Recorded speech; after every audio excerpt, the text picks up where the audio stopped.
Good morning, dear students. Today we are going to start with a new topic, human respiratory system. So the respiratory system in human beings, we discussed earlier about the modes of respiration, aerobic respiration, anaerobic respiration. As we start today with the topic, the mode of human respiration, first of all, you must understand that what is happening actually in the process of respiration. So respiration basically involves the breakdown of food, the oxidation of food for the production of energy. Now this process is aerobic in the case of human beings and most of the other living organisms. So it takes place in the presence of oxygen. So as we inhale the oxygen that we inhale enters into the lungs. Through the lungs, it moves to the alveoli, which are the parts of the lungs. From the alveoli, then it is transferred through blood to all the parts of the body. So here you can now understand that most important part of the respiratory system is lungs. Now lungs are the basic component, are the main component which comprise the respiratory system. Now regarding the respiration process, how it occurs in the human beings. Now first of all, as I start with the topic respiratory system, I'll draw a flow chart. So keep drawing the flow chart with me, how the air moves on into the human body. So the first thing is nose. So through the nostrils, through the two nostrils, we inhale the air. So from the nose, the air moves on. Here in the nose, there are nasal hair. Hair are there which help in trapping of the germs as well as the dust particles. So जितने भी germs, dust particles हैं, दो चीज है nose के अंदर, एक है nasal hair और दूसरा है mucus. The chipchipa substance which is present in the nose is called as the mucus. It helps in trapping of the dust particles and the germs ताकि हमारी बॉडी में एंटर ना कर सके. तो एक तरह का ये हमारी बॉडी का डिफेंस मैकेनिज्म है, क्योंकि अगर हर चीज जो बाहर से एयर के साथ आ रही है वो आपकी बॉडी में एंटर करेगी तो आपके लिए हार्मफुल है.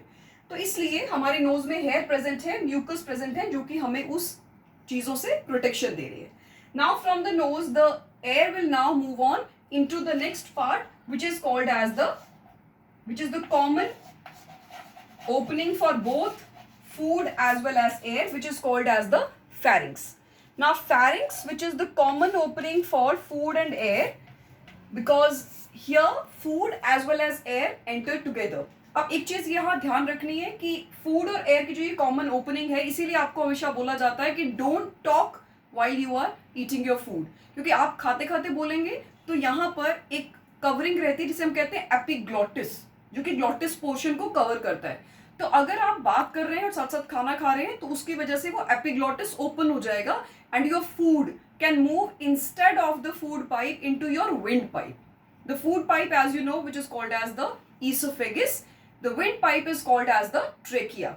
Now after this the air will move on into the larynx, which is called as the voice box. तो ये पार्ट है आपका, जिसे आप वॉइस बॉक्स कहते हैं, जहां पर की वाइब्रेशंस होती हैं, जहां से कि आपकी साउंड का प्रोडक्शन होता है. तो एयर फाइनली मूव ऑन करते हुए यहाँ पहुंचेगी, रीच करेगी लैरिंक्स पोर्शन में. लैरिंक्स के बाद ये आगे जाएगी. Larynx is actually a broadened part of trachea only. Trachea जिसे आप जनरल लैंग्वेज में अब तक आपने पढ़ा, which is called as the windpipe. तो विंड पाइप ट्रैकिया में एंटर करेगी एयर, और ट्रैकिया में एंटर करने के बाद it will move. Now trachea आगे जाकर बाइफर्केट हो जाता है. बाइफर्केट मतलब एक ट्रैकिया आ रहा है, उसके आगे दो पार्ट्स हो जाएंगे. These parts will be called as bronchi.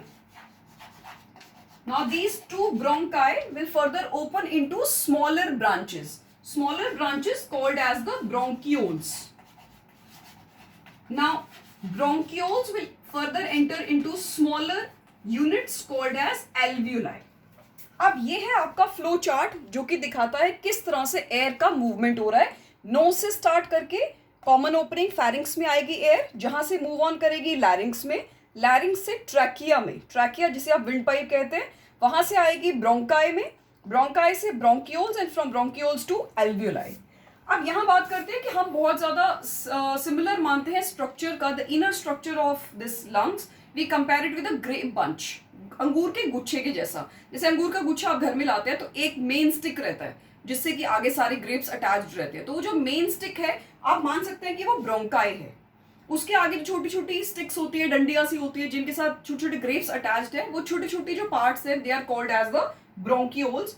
और जिस तरह से ग्रेप्स राउंड स्ट्रक्चर्स अटैच्ड है, बिल्कुल वैसा ही छोटे छोटे स्ट्रक्चर्स हैं हमारे लंग्स में जो कि हेल्प कर रहे हैं गैशियस एक्सचेंज में, राउंड बलून लाइक स्ट्रक्चर्स हम कहते हैं, which are called as the alveoli. तो अब यहां तक आपकी एयर पहुंच चुकी है। तो अब जब एल्वियोलाई में एयर पहुंचेगी उसके बाद यहां पर क्या होगा, एल्वियोलाई में once you have inhaled air, अब आप लोगों ने एयर की कॉम्पोजिशन तो from the childhood you have been studying कि एयर की कॉम्पोजिशन क्या है। आपको पता है कि एयर के अंदर ऑक्सीजन का अमाउंट कार्बन डाइऑक्साइड के अमाउंट से ज्यादा है, ऑलमोस्ट 21% ऑक्सीजन है और 0.03% कार्बन डाइऑक्साइड है। तो इसी चीज को लेकर हम यहाँ एक पॉइंट डिस्कस कर लेते हैं कि जब एयर एंटर करी एल्वियोलाई में, this is the alveoli, round एक स्ट्रक्चर है जो कि लंग्स के अंदर प्रेजेंट होते हैं। ऐसे मिलियंस ऑफ एल्वियोलाई इस तरह के प्रेजेंट है लंग्स के अंदर। तो जब एयर एंटर कर रही है तो ऑक्सीजन का अमाउंट हाई है, ये ऊपर एरो का मतलब हाई है, और कार्बन डाइऑक्साइड का अमाउंट CO2 का अमाउंट एयर के अंदर कम है, जो कि एल्वियोलाई तक पहुंच चुकी है। लेकिन अब हमारे ब्लड क्या कर रहा है, it is carrying the oxygen to all parts of the body, जहां पर कि वो प्रोडक्शन ऑफ एनर्जी के लिए यूज होती जा रही है। रिएक्शन अगर आपको याद होगा तो कल हमने इस चीज को डिस्कस किया था कि यहां पर क्या हो रहा है, फूड का ब्रेकडाउन हो रहा है, ग्लूकोज का breakdown, C6H12O6 plus 6O2 gets broken down into 6H2O plus 6CO2 plus energy. Now इस पॉइंट को यहां पर अब आप यहां पर अपने पॉइंट को अप्लाई करना है आपको। किस तरह से, क्योंकि आप देखिए ऑक्सीजन जो कि आपकी बॉडी के सेल्स तक पहुंची थी ब्लड के थ्रू, उसको हमारी बॉडी के सेल्स ने यूज अप कर लिया। किस प्रोसेस में, ये प्रोसेस कौन सी है, रेस्पिरेशन में। हमारी बॉडी के सेल्स ने रेस्पिरेशन के लिए, प्रोडक्शन ऑफ एनर्जी के लिए ऑक्सीजन को यूज अप कर लिया। तो अब यहां पर ऑक्सीजन तो हो गई है कम ब्लड के अंदर, तो ऑक्सीजन का अमाउंट ब्लड में है कम, क्योंकि कंज्यूम हो गई प्रोसेस के लिए, रेस्पिरेशन के लिए। लेकिन कार्बन डाइऑक्साइड यहां पर बन रही है, जो कि सेल्स किसको दे देंगे, फिर से ब्लड को दे देंगे। तो अब आपके ब्लड में कार्बन डाइऑक्साइड का अमाउंट है ज्यादा, ऑक्सीजन का अमाउंट है कम। तो this you have studied in class 9th also, there is a process called as diffusion, in which there is movement of molecules from the higher to the lower concentration. तो simple diffusion का यहाँ पर phenomenon लगेगा। Oxygen क्योंकि alveoli में ज्यादा है, वो मूव ऑन करेगा फ्रॉम एल्वियोलाई टू ब्लड। इसी तरह से कार्बन डाइऑक्साइड का जो अमाउंट है वो ब्लड में ज्यादा है, एल्वियोलाई में कम है। तो कार्बन डाइऑक्साइड मूव करेगा फ्रॉम ब्लड टू एल्वियोलाई।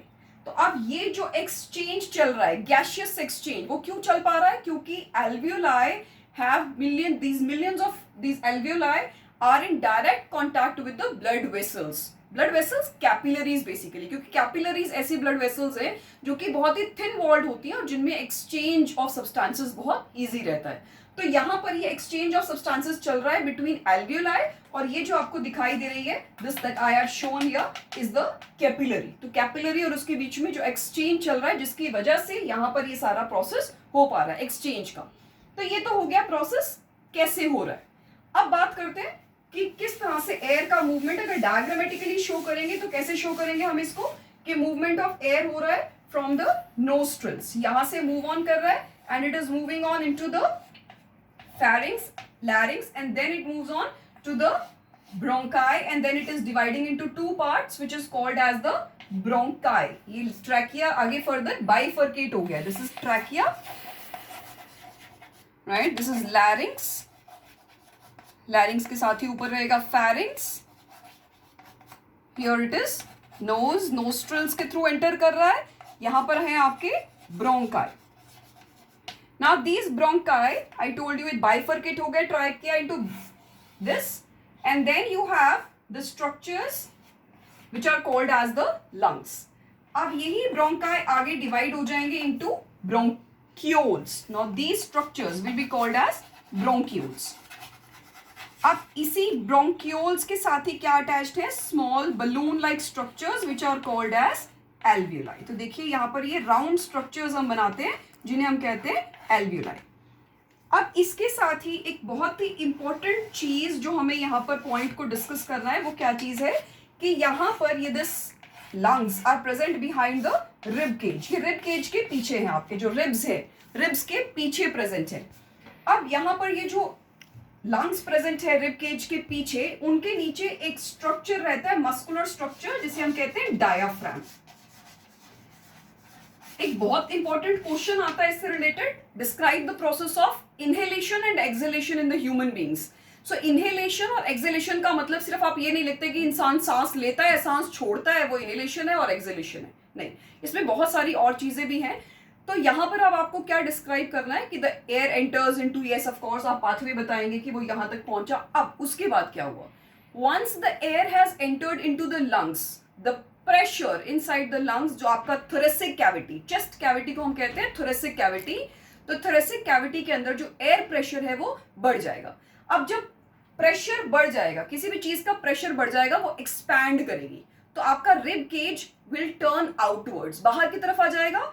और डायाफ्राम जो है, अब वो डायाफ्राम नॉर्मली कैसा है, डायाफ्राम की नॉर्मल शेप है आर्क शेप, ऐसी आप लोग मैथ्स में लगाते हैं आर्क, वैसी शेप है आर्क शेप।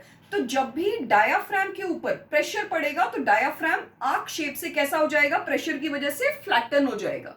जब वो ये फ्लैटन्ड पोजीशन पर आ जाएगा तब उससे क्या होगा, now the process, now here, अब वहां पर एरिया बढ़ गया, क्योंकि रिब केज बाहर की तरफ आ गया, डायाफ्राम फ्लैटेंड हो गया, तो उससे एरिया बढ़ गया, and because of this air pressure decrease हो जाएगा। अब जब एयर प्रेशर डिक्रीज होगा तो ग्रेजुअली, अब देखिए एक इलास्टिक है, एक मस्कुलर पार्ट है डायाफ्राम, एक इलास्टिक है, आप उसको स्ट्रेच करिए, छोड़ेंगे तो वापस it will come back to its original position. Diaphragm is same, diaphragm भी मस्कुलर ऑर्गन है, मसल्स की एक स्ट्रेचिंग की एक एबिलिटी है कि वो क्या करते हैं, वो कॉन्ट्रैक्ट करेंगे लेकिन फिर रिलैक्स करेंगे, they have to come back to their original position.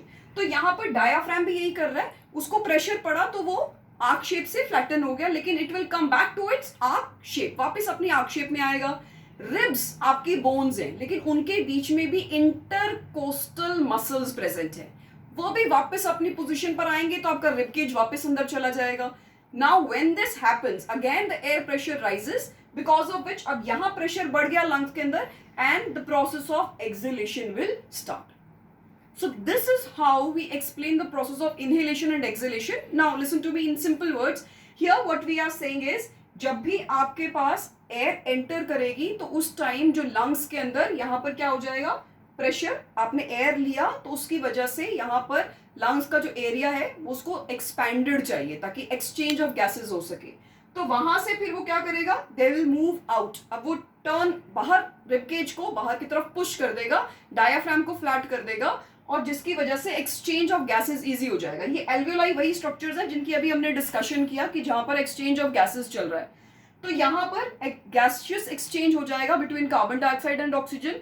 वो कार्बन डाइऑक्साइड जो कि हमें नहीं चाहिए because it has been produced as a by product of respiration, उसको हम बाहर एक्सेल आउट कर देंगे by the process of exhalation. So this is the entire process of the this respiration in the human beings, जो कि हो रहा है ह्यूमन बींग्स के अंदर। अब इसी के साथ ही हमारे पास और भी चीजें पॉइंट्स आ जाती हैं, जैसे कि रेस्पिरेटरी सिस्टम अगर ह्यूमन बींग्स के अंदर जो है, बाकी और ऑर्गेनिजम्स में कैसा है, तो कुछ ऑर्गेनिजम्स एयर को टेकअप करते हैं थ्रू स्किन, कुछ ट्रैक्यूल्स के थ्रू करते हैं, कुछ ट्रैकिया जिनके अंदर सिंपल पोर्स होते हैं तो उनके थ्रू करते हैं। So there are different types of used respiratory mechanisms which are used by different organisms, but humans have a highly developed respiratory system. Thank you so much.